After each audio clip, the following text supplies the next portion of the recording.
know if I should have expected something different.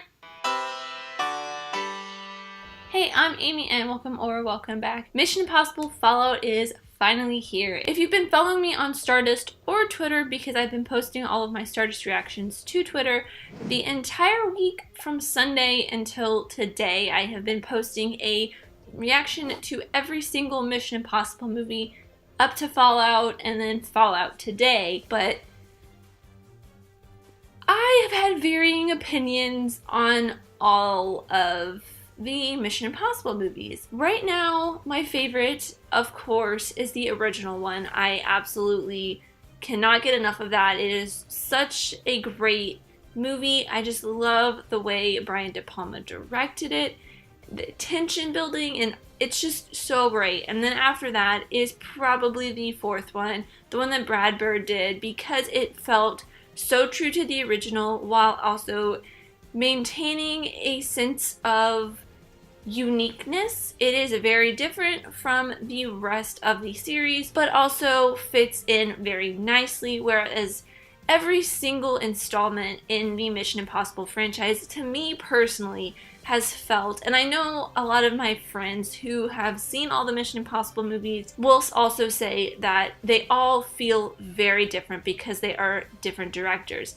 And because each movie feels different, Tom Cruise / Ethan Hunt feels a little bit different in each one until you get to probably these last three. Once they bring in Michelle Monaghan's character, it starts to feel a little bit more cohesive because she is this part that's tying Ethan kind of to the ground. It keeps him a little bit more grounded as a character, and it gives him at least one character point for the audience to hold on to, whereas in all of the other ones, he's going in 50 different directions in every single one. So once they have Michelle Monaghan's character in there, you kind of start to feel a little bit more of a cohesiveness with Ethan, but then it's still, I don't know, they switch directors. Like, I think J.J. Abrams Brad Bird? I don't remember. I watched them all. I spent the 4th of July just watching all of them straight through because I had the day off and I had the time, so I just watched every single Mission Impossible movie and I haven't looked back. So it kind of gets a little fuzzy for me when she was actually brought in, because she was in there and then she was only for like a 5-minute cameo at the very end of one of them, and then so she was brought in for the Brad Bird one, and then she was only in like the last couple minutes of the fourth one, which I don't remember who directed that. I know it wasn't J.J. Abrams. I think he directed the third one. Please correct me, or the second one. I don't remember. Please correct me in the comments. I could look it up, honestly, but I'm so tired right now. It's almost 11 o'clock. Anyways, I like the cohesiveness that Michelle Monaghan brought in and connecting all of them, even between the different directors. And with Christopher McQuarrie is the first director to have written and directed, I believe he wrote and directed, both Mission Impossible Rogue Nation and Mission Impossible Fallout, or not Rogue Nation, Ghost Protocol. No, Rogue Nation. Rogue Nation is the 5th one. Oh, I'm going to be losing it by the end of this video. So Christopher McQuarrie is the only director to have written and directed 2 Mission Impossible movies. And I kind of like that, because between Rogue Nation and Fallout, it just feels like it's finally a series. Discounting the fact that all of the characters are the same, Jeremy Renner is just gone, and they bring back Alec Baldwin and all the main other characters, but because it has the same writer and director as the one in the previous installment, this one feels a lot more cohesive and tied to the series as a whole, which I understand kind of why Tom Cruise was going for a different director kind of thing, because that's a little bit what James Bond does, and I feel like he's trying to be James Bond with this, especially with the way the intros are kind of done, with the through line style and kind of a, I would say TV show opening, which I believe this was a TV show before it was a film. It was like a TV show in the 70s. I could be wrong on that, but it has like a very TV show spy movie opening, and I really love that. I think that's one of the things that makes me, no matter how much I dislike the meat of the movie, I love the fact that it stays true to its roots. It stays true to being a spy movie, being an action movie, having over-the-top stunts, knowing that it has over-the-top stunts, and really sticking to that and still making a fairly decent movie. While I may not have enjoyed the second one at all, I did not like it. There was too much of absolutely everything in there. Too much car chases, too much people pulling masks off their face. And yes, that is a direct tweet, almost, basically, from one of my fellow YouTubers, Justin Watches Movies. He tweeted that, I think it was on Thursday, and I was like, yes. Too many car chases, too many people pulling masks off their face, and too many doves, too many's. And I'm not a huge fan of the second one. The third one is the Brad Bird one, I believe. And I really, really enjoyed that one. I think I'm getting them all mixed up. Overall, they're fun movies. They're great action movies. I go to them to have fun. So, with that said, I am 5 minutes into this review probably, and I'm finally going to get into the actual meat and potatoes of this review. I have a lot to say. I have like 3 pages of notes, so I'm going to try to get to everything. I think I already kind of touched on some of the things I wanted to talk about, but first up, wasn't going into this expecting much more than what I just talked about. I was just expecting a normal Mission Impossible movie, over-the-top stunts, Tom Cruise being Tom Cruise. And that's basically what I got. Tom Cruise is a very weird and strange person in real life. If you've watched any of his interviews, I did watch his interview with Jimmy Fallon a couple days ago, and it was so cringy. And I had watched it after I had listened to the Important Film podcast talking about how Tom Cruise is kind of like, he doesn't really have a personality. He really can just put on a character for a movie. And once I listened to that, and once I had that thought in my head, I completely 100%, that's all I noticed whenever I watched him not in character on anything else. I don't care for some reason. I mean, yeah, he's really awkward and really weird. He's a Scientologist, so that's a whole nother thing I'm not really going to get into because it's a whole big deal, and it's very weird. It's a thing. He's a very weird person. He's very strange, but he is a great entertainer, and he is very good at what he does. He is able to get into a character and really stay there, even through crazy stunts like free falling from a freaking helicopter, which you see that in the trailer, and he does that. He did that for real. He actually free fell from a helicopter. He broke his ankle jumping off a building. Like, this man is insane. He's in his mid-50s. He's almost as old as my parents, and he's doing this stuff, and it's insane. This guy is insane. But we still love him for being crazy and weird and doing all of this stuff. So, Tom Cruise was great. The rest of the cast was great. I mean, Ving Rhames and Simon Pegg are probably my 2 favorite characters in this entire series. They have such a great chemistry, not only with Tom Cruise, but with each other. They play off each other very well, and it makes the whole cast kind of, it gives them a great chemistry, it gives them a great groove, and it helps kind of ground the movies together as a whole, because you have the same characters, especially between Tom Cruise and Ving Rhames. They're in all 6 of these movies, and Simon Pegg has only been in the last 4, I believe. 4. There's so many. I'm gonna probably say that a lot. But their whole chemistry is really great, and I love them all together. And Angela Bassett, of course, like, you can't have a movie with Angela Bassett in it and she's not great.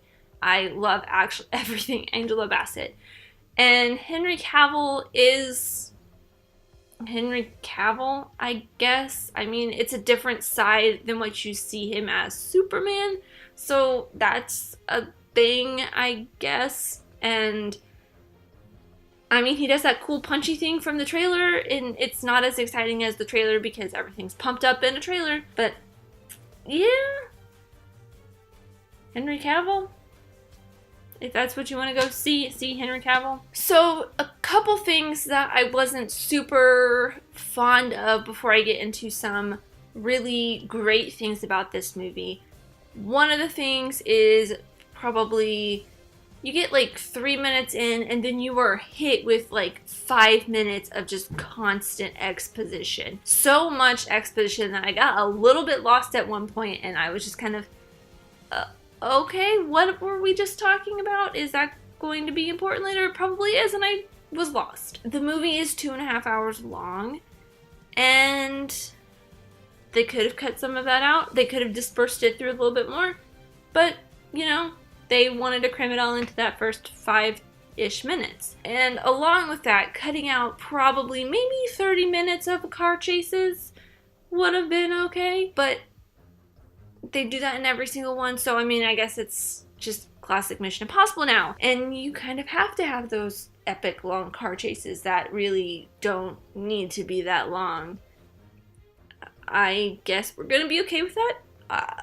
I'll take it. There were, and this is just me being really kind of picky about the way it looks because I'm some pretentious film student, and I really, really hope that it is just the theater that I was at, but in a lot of the very dark, like dimly lit room scenes or at night, it got very grainy and it just looked really weird compared to how nice and crisp and clean it looked when they were outside in the daylight. And I mean, I know it's like they're shooting in low light, but there are ways to combat the graininess, and they have professional cameras. So it didn't need to be as grainy as it looked, but I'm honestly hoping that that was just the theater I was in.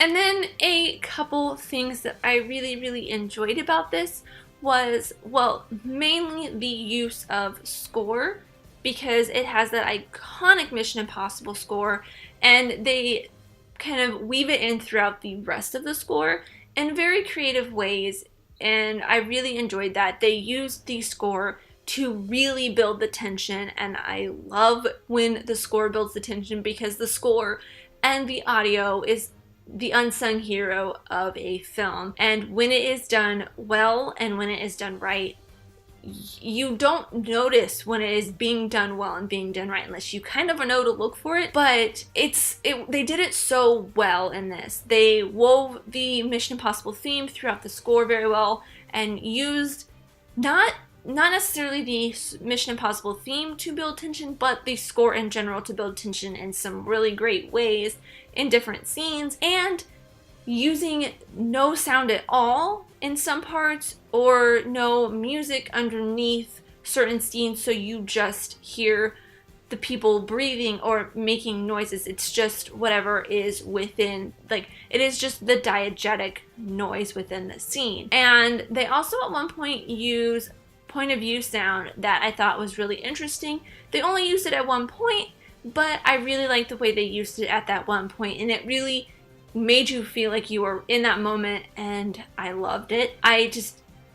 I'm really bad at sound mixing and sound editing, so when I find something that does sound really well, I really, really appreciate it because I know that's not something I can accomplish myself, and I know people who can do that, and they are amazing. They are gods in my eyes because they're the ones that help me through a lot of my school, because they help me with all of my audio stuff. Audio people are very, very, very, very, very important in the filmmaking world. If it wasn't for them, a lot of these movies would not be as great. That is probably my favorite thing that I absolutely loved throughout this entire movie, besides a lot of the cast that were just great in general. A couple final thoughts before I get to my full score. There was a quote, and it's not necessarily a spoiler that I say this quote, plus I'm far enough in that I don't think a lot of people who don't really want to hear my thoughts who haven't already seen the movie will care if I say this, but there is a part where Angela Bassett is talking to Henry Cavill's character. Actually, she's talking to Alec Baldwin and Tom Cruise's characters. She basically says the IMF is just Halloween. It's a bunch of grown men in rubber masks playing pretend. And I think that really not only sums up the franchise very well because they do love the rubber masks, it also pokes fun at itself in that respect. And I really appreciate that when a very serious film like this can poke fun at itself. It is always a great thing. I absolutely love when a movie can do that. And then the other thing about this, and it's kind of a double-edged sword to me, this movie is very redundant to a lot of the previous ones, as I had talked about before. It not so much in the fact that, well, okay, it is very redundant to the previous ones, not only in the stylistic choices that it makes, the storyline, the way the story goes, and the beats of the movie, but it also harkens back to previous parts of the series, which is okay because it is a series, but they really only harken back to the ones with Michelle Monaghan. They don't go back to the original. They don't talk about that one. They don't talk about the second one. They only go back maybe 2 movies at the most. I guess 3 because Michelle Monaghan was in like the 3rd before this. But they don't, like, because it's so redundant, it got very predictable. Even more, like, when I was watching some of the other ones, I was surprised at some of the points where I'm like, oh, that was a surprise twist. But it also was, this one was very predictable. However, I say that as soon as the thing that I had predicted happened, there was a really fun twist on it that I absolutely loved. And it was kind of a stupid twist. And if you were watching really closely, you probably could have saw it coming. But I wasn't expecting it. I was not expecting any of it to happen, and it was super fun, and I really loved this twist. So it really brought my score up. This one little moment brought my score up from, at least if I'm doing a number score, it was a like 3 out of 5 until this one part, which is still, there was still an hour left in the movie at this point that this twist happens. Maybe an hour and a half. I think maybe they were only an hour into the movie at this point. It went from being a 3 out of 5 to a 4 out of 5. And it brought my rewatch score up from a Netflix to a Redbox, which is kind of the same thing. I don't really keep my, I try not to keep my rewatch score and my score the same. Sometimes they're the same, but rewatchability value for this, for me, is Redbox. This is probably, if I'm wanting a fun action movie, and all that they had was just all 6 Mission Impossible movies, and Mission Impossible 1 was gone, I would definitely get this from Redbox. It is fun. It is a great installment in the franchise. Not my first choice necessarily, not my second choice, maybe my third choice. It's a lot of fun. It's a little bit different than the other ones. So rewatch score is definitely Redbox, and I feel like it is a little bit more fun to watch in the theater because you get the big screen and you get to see Tom Cruise doing his contractually obligated rock climbing scene on a screen that is probably as tall as the rocks that he was climbing. Those are all of my thoughts. I have been talking for way too long. So let me know what you think of Mission Impossible in the comments down below. Not only Mission Impossible Fallout, but all of the Mission Impossible movies. Let me know in the comments which one of the Mission Impossible movies is your favorite. But thank you guys so much for watching. I really truly do appreciate every single one of you. Let me know who you are in the comments down below, and let's be friends. If you enjoyed this video, like and subscribe if you're new, because I love talking all things movies, TV shows, filmmaking, film history, all of that fun stuff, and I'll see you next time. Bye!